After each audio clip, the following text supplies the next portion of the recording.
Hello students, in this lecture we will see the seventh numerical based on transient analysis. तो ये numerical दिया है. In the network shown the switch is changed from position 1 to 2. Okay, position 1 ये इधर है, मतलब पहले switch इधर था. At t is equal to 0, steady condition having reached before switching. मतलब जब भी switch position 1 पे है तभी steady state condition achieve हो गया है. Find the values of I, di by dt and d2i by dt square at t is equal to 0 plus. तो ये टाइप के न्यूमेरिकल में आपको क्या करने का है. सो फर्स्ट आपको एनालाइज करने का है सर्किट को when switch is at position 1. और ये इसमें क्या होगा, हम लोग अज्यूम करेंगे या उन्होंने बोला है कि स्टेडी स्टेट कंडीशन अचीव हुआ है. कभी कभी ये सेंटेंस नहीं दिया जाता है कि steady state condition having reach before switching.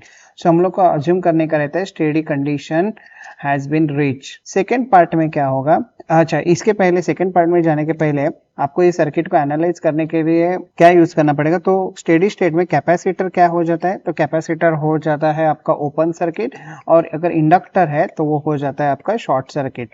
तो ये आपको चीज ध्यान में रखने की है. नेक्स्ट हम लोग एनालाइज करेंगे when switch is at position 2.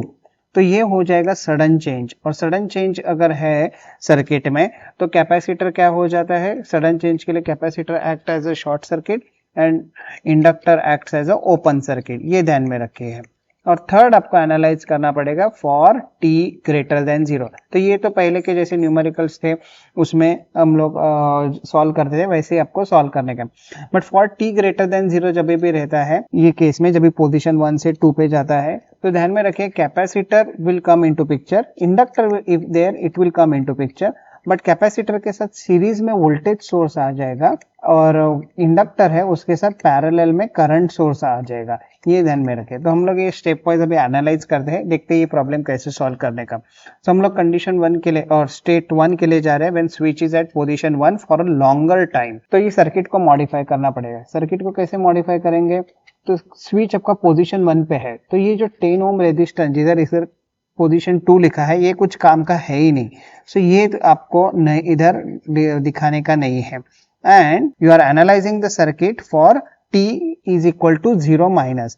और एक क्या मॉडिफिकेशन होगा, तो स्विच पोजीशन 1 पे है तो उसको आप प्रॉपरली दिखा दीजिए कि ये पोजीशन 1 पे है करके. तो ये सर्किट में ये मॉडिफिकेशंस करने पड़ेंगे, और भी मॉडिफिकेशन हो गए, वो क्या रहेगा देखते हैं. तो ये स्विच इधर कनेक्ट हो गया है, ये नहीं है. And this current you will denote as I0 minus.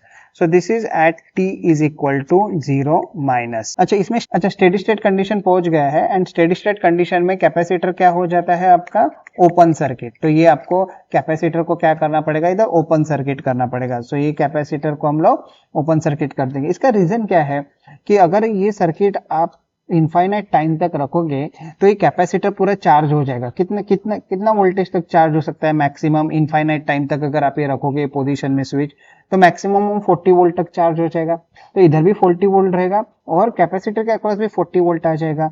तो ये इक्वी पोटेंशियल हो जाएगा और इसमें से करंट कुछ भी फ्लो होने वाला नहीं है. अभी करंट फ्लो होने वाला नहीं है मतलब करंट आपका 0 है, तो वो आप कैसे बता सकते हैं. तो वो बताने के लिए आपको बताना पड़ता है कि capacitor acts as open circuit. तो ये आपको कैपेसिटर इधर हटाने का है और इसके बदले क्या आ जाने का है, आपको इधर ओपन सर्किट दिखाने का है. So I have replace the capacitor by open circuit. तो ये केस में आपको अभी I0 माइनस फाइंड आउट करने का है. सो I0 माइनस आप इजीली फाइंड आउट कर सकते हैं. I0 माइनस हो जाएगा आपका 0 एम्पियर. बट इधर तक नहीं रखेंगे, बाद में जब स्विच आपका सेकेंड पोजीशन पे आ जाएगा तो कैपेसिटर के ऊपर का वोल्टेज अपने को एनालिसिस पर के लिए लगेगा. सो ये क्या हो जाएगा, वोल्टेज अक्रॉस कैपेसिटर भी हम लोग फाइंड आउट कर देते हैं. So voltage across capacitor at 0 minus वो कितना रहेगा. So if I measure voltage across this one, it will appear to be exactly 40 volt. Drop across 20 ohm will be 0. Why, because current flowing is 0. So V0 minus कितना हो जाएगा, 40 volt. ये case में मैं assume कर रहा हूँ कि ये टर्मिनल मेरा पॉजिटिव है और ये टर्मिनल मेरा निगेटिव है, और ये है VC0 minus. So not only we are finding I0 minus, but we require the voltage across the capacitor at t is equal to 0 minus. तो ये तो हम लोग ने फाइंड आउट कर दिया है. अभी हम लोग ये VC0 माइनस जो 40 वोल्ट आया है ये हम लोग आगे t is equal to 0 plus के लिए इसका यूज करेंगे. वो तो अभी कैसे होता है, so we'll proceed for t is equal to 0 plus. So at t is equal to 0 plus क्या हो जाता है, स्विच कौन से पोजीशन पे आ जाएगा, तो स्विच आ जाएगा आपका, स्विच इज एट पोजीशन 2.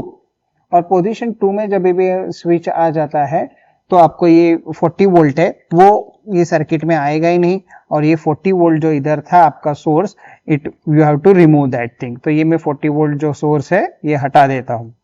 और क्या चेंजेस हो गए, हाँ ये करंट को तो हम लोग को दिखाना पड़ेगा I0 प्लस, और ये स्विच जो है वो पोजीशन 2 पे है, तो इधर मैं प्रॉपरली इसको कनेक्ट कर देता हूं।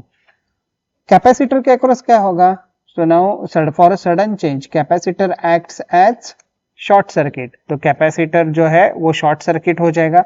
बट क्या उसके अक्रॉस का वोल्टेज चेंज होगा क्या, नहीं, capacitor won't allow the voltage to be change across it suddenly. So वो जो 40 वोल्ट आया था, ये जो 40 वोल्ट कैपेसिटर के अक्रॉस आया था वो किधर जाएगा, सो उसके साथ सीरीज में जाएगा। उसके साथ सीरीज में जाएगा तो कैसे होगा, तो ये पॉजिटिव टर्मिनल अप ऊपर के साइड पे, मतलब कैपेसिटर का अपर प्लेट पॉजिटिव पोटेंशियल पे है।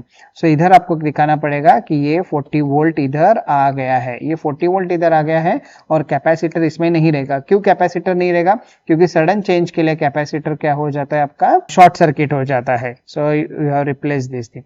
अभी इसका यूज क्या है, तो ये अपने को करंट इधर मिल जाएगा I0 प्लस। क्या भी I0 प्लस होगा, हाँ करंट रहेगा। कैपेसिटर के थ्रू आप करंट सडनली चेंज कर सकते हैं, उसके अक्रॉस का वोल्टेज आप सडनली नहीं चेंज कर सकते हैं। तो ये ठीक है, ये 40 वोल्ट मैंने प्रॉपरली इधर बताया है। और अभी हम लोग I0 प्लस फाइंड आउट करेंगे। For that purpose will apply KVL। सो ये प्लस माइनस ये साइन मैंने असाइन कर दिए हैं। सो -10 I0 प्लस -20 I0 प्लस, और इधर लिविंग साइन हो जाएगा -40 इज इक्वल टू 0। ये मैंने KVL अप्लाई कर दिया है।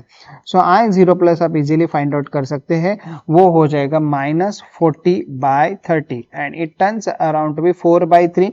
4/3 मतलब ये हो जाएगा -1.33 एम्पियर। चलो, तो I0 प्लस तो हम लोगों ने फाइंड आउट कर लिया है। अभी आपको एनालाइज करने का है circuit for t greater than 0। So now we are analysing the circuit for t greater than 0। और t ग्रेटर देन 0 पे कौन सा है, स्विच कौन से पोजीशन पे रहेगा, switch is at position 2। Okay, तो आपको इस सर्किट में बहुत सारे मॉडिफिकेशंस करने के। एक तो वो 40 वोल्ट वाला सोर्स था, वो जैसे ही स्विच आप पोजीशन 2 पे शिफ्ट कर देते हैं तो ये 40 वोल्ट वाला सोर्स जो है वो उधर पिक्चर में नहीं आ जाता है, सर्किट में उसका कुछ भी काम नहीं है। After this what you have to do, ये स्विच जो है that you have to show at position 2। और कैपेसिटर क्या आ जाएगा, कैपेसिटर ये पिक्चर में आ जाएगा, it will start showing it's property. तो ये इधर सर्किट कंप्लीट हो गया है, और इसके अक्रॉस का 40 वोल्ट क्या रहेगा, तो ये 40 वोल्ट इधर आ जाएगा इसके अक्रॉस। नहीं तो अगर आप ये नहीं दिखाओगे तो ये करंट आपका 0 ही हो जाएगा। So here you have to show as I of t, this is for any instant which is greater than 0। So इधर आपका आ गया है 40 volt. Now will apply KVL in this circuit and will find out I of t। तो इधर आपका I of t दिखाने का है। So this is I of t। Now we'll apply KVL over here. So -10 I of t -20 I of t. Now you have to write down the voltage across the capacitor, and voltage across the capacitor is given as 1/c integration of I of t dt। और ये आ गया इसके across का voltage। So ये हो जाएगा -c, so -1/c 4 into 10 to the power -6 integration of I of t ranging from 0 to t, and then you will have -40। ये -40 इधर आना चाहिए, this is equal to 0। कोई टेक्स्ट बुक में वो 40 वोल्ट दिखाते नहीं है initially, so be carefully, 40 volt आपको इधर ये दिखाना पड़ेगा। Now you can see here that di/dt term is not there. अपना एम क्या है, तो अपना एम है I एट 0 प्लस, वो तो हम लोग ने फाइंड आउट कर लिया। अभी first derivative of the current और second derivative of the current we need to find out. तो उसके लिए आपको इधर ये डिफरेंशियल टर्म होना चाहिए। क्या इधर डिफरेंशियल टर्म है, नहीं। सो आपको क्या करना पड़ेगा, differentiate with respect to t। So this will become ये -30 di/t। ये मैंने कंबाइन भी कर दिया है और डेरिवेटिव भी ले लिया। ये अपोजिट प्रोसेस है, इंटीग्रेशन एंड डिफरेंशिएशन। तो ये हो जाएगा 10 to the power 6 divide by 4, और इधर आ जाएगा खाली I ऑफ t। 40 का डेरिवेटिव 0 हो जाएगा and this is equal to 0। तो इसमें डिफरेंशियल टर्म आ गया है। Now you can put t is equal to 0 plus. So ये हो जाएगा -30 di/0 plus by dt, and this will become, ये 10 है, हाँ, तो ये 10 to the power 6 by 4 I0 plus is equal to 0। सो di/0 प्लस बाय dt आपको मिल जाएगा। I0 प्लस कितना आया था, तो आप चेक कीजिए, I0 प्लस आपको मिल गया था -1.33 एम्पियर। तो इसको हम लोग सॉल्व कर देते हैं। सो -30 di0 plus by D T आपको कैलकुलेट करने का है। ये हो जाएगा 10 टू द पावर 6/4 और I0 प्लस का वैल्यू आया था कितना, -1.33 एम्पियर। सो -1.33 में इधर लिख देता हूँ and this is equal to 0। सब easily di0 plus by D T calculate कर सकते हैं। This is equal to 10 to the power 6 into 1.33 divide by 4 और फिर ये 30 जो है ये डिनोमिनेटर में आ जाएगा, बेसिकली वो हो जाएगा -30। सो इधर माइनस लिख देता हूँ मैं into 30। So di0 plus by D T will turn out to be 1.1083 into 10 to the power 4। इधर निगेटिव साइन आ जाएगा और ये हो जाएगा एम्पियर पर सेकेंड। अभी आपको सेकेंड डेरिवेटिव कैलकुलेट करने का है, तो उसके लिए कैसे रहता है, तो जिधर भी आपने t is equal to 0 plus लिखा है उसके ऊपर के इक्वेशन को आप नाम दे देंगे कि वो इक्वेशन a है करके। And now will differentiate equation a with respect to t। So differentiating equation a with respect to t, तो अपने को डबल डेरिवेटिव टर्म उधर मिल जाएगा। सो इसको डिफरेंशिएट करते तो हो जाएगा -30 d2i of t by D T square and here you will have 10 to the power 6/4 di of t by dt, this is equal to 0. So di by dt का हम लोग ने वैल्यू फाइंड आउट किया है, t is equal to 0 plus, so we can easily find out d2i of t by dt square. So put t is equal to 0 plus. So what will happen? -30 d2i 0 plus by dt square is equal to 10 to the power 6/4 and here you have to substitute the value, तो वो value है -1.1083 into 10 to the power 4। So carefully calculate कीजिए और ये आ जाएगा d2i 0 plus by dt square. When you solve you will get the answer as 9.2358 into 10 to the power 7 और unit क्या रहेगा, इसका यूनिट हो जाएगा ampere per second square. So be careful, जब भी ऐसे टाइप के न्यूमेरिकल आते हैं सो आपको अगर ये दिया भी नहीं है steady state condition having reach before switching, आपको मालूम होना चाहिए कि when switch is at position 1 की स्टेडी स्टेट कंडीशन पहुंच गया है। इसके पहले ऐसे न्यूमेरिकल नहीं थे, हम लोग क्या करते थे, स्विच आइदर क्लोज करते थे या फिर स्विच को हम लोग क्या करते थे, ओपन करते थे। ये ऐसे सिंबल्स बताए जाते हैं। इसमें स्विच क्लोज हो जाता है after t is equal to 0 और इसमें after t is equal to 0 switch open हो जाता है। इसमें क्या है, पोजीशन 1 पे जब भी स्विच होता है तो आपको अज्यूम करने का कि स्टेडी स्टेट कंडीशन पहुंच गया है and after that you have to analyze the circuit when switch is moved to the position 2. So thank you for watching.